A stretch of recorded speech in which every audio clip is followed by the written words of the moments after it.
Hello guys, അപ്പം ഇന്ന് നമ്മൾ കുട്ടീസിനെയും കൂട്ടിയിട്ട് ഫാമിലിക്ക് പോകാൻ വേണ്ടിയിട്ട് ഒരുങ്ങി നിൽക്കുകയാണ് കേട്ടോ.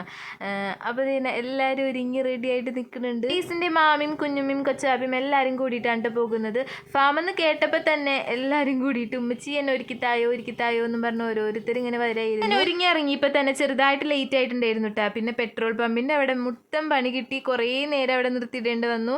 കുറേ വണ്ടികളുണ്ടായിരുന്നു കേട്ടോ നമുക്ക് ഫ്രണ്ടിൽ. അങ്ങനെ പെട്രോളൊക്കെ അടിച്ച്, പെട്രോളാണോ ഡീസലാണോ എന്ന് എനിക്ക് അറിഞ്ഞൂടാ കേട്ടോ. ആ സംഭവമൊക്കെ അടിച്ചത് വന്നപ്പോഴത്തേനും ഇരുട്ടായി ഗായ്സ്. ഫാമിൻ്റെ അവിടെ എത്തിയപ്പോഴത്തേനും പിന്നെ വീഡിയോ എടുക്കാനൊന്നും ഒട്ടും ക്ലിയർ ഉണ്ടായിരുന്നില്ല. മാമിയുടെ ഉമ്മച്ചിമാനെ ഫാമൊക്കെ കാണിക്കാൻ വേണ്ടിയിട്ടായിരുന്നു കേട്ടോ കൊണ്ടുവന്നത്. അങ്ങനെ തന്നെ നമ്മൾ കുറേ നേരം സ്ലൈഡിലൊക്കെ കളിച്ചു. പിന്നെ ഫാം 7 മണി വരെ ഉണ്ടായിരുന്നുള്ളൂ. നമ്മൾ ചെന്നപ്പോൾ 6:30 ആയിട്ടുണ്ടായിരുന്നു. അരമണിക്കൂർ നമ്മൾ അടിച്ചു പൊളിച്ചു, എല്ലാത്തിലും കയറി. വരുമ്പോൾ കുട്ടീസിന് ഭയങ്കര വിശപ്പ്. ഒരു കടയിൽ കയറി ബിസ്ക്കറ്റും ജ്യൂസൊക്കെ വാങ്ങിച്ചു. അങ്ങനെ ഇതെല്ലാവരും കഴിച്ചുകൊണ്ടിരിക്കുകയാണ്. അപ്പോൾ അത്രേ ഉള്ളൂ. ടാറ്റാ.